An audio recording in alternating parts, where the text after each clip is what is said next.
In Sioux Falls today, hundreds of people lined the sidewalks near Nelson Park to stand in solidarity with protesters in Minnesota. This follows yesterday's fatal shooting of a man in Minneapolis by federal agents. Parker.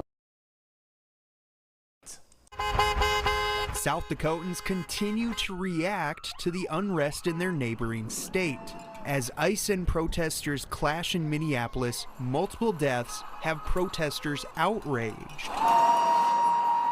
United Methodist clergy member Nicole Anderson has friends in Minneapolis. She came all the way from Lake Ponset to Sioux Falls on short notice because she disagrees with the actions of federal agents, calling it inhumane. It goes against the ethics and everything that I was ever taught about what it means to follow Christ. So I'm here to stand in solidarity with my siblings of all walks of life and faith to rise up in solidarity against the fascist regime that we are currently experiencing. Sioux Falls resident Melanie Bradley also knows people in the Twin Cities.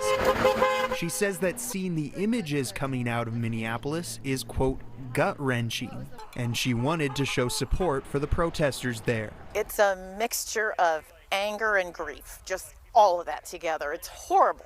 I don't even have words for disgusting and repugnant that it is. At the end, the protesters gathered in a circle at Nelson Park for prayer and a few words from more clergy. To look around and see that we are not alone. A sign of unity amidst the fear they feel. You know, the power has always rested in the people, and as a person of faith, Christ constantly was drawing people together to remind them of the power that they hold within themselves as individuals. The unity just gives me hope, because I, in my heart, really believe there's a lot more good than there is evil. We just got to be louder and prouder and stand together more, but we got to do it. In Sioux Falls, Parker Brown, Dakota News Now.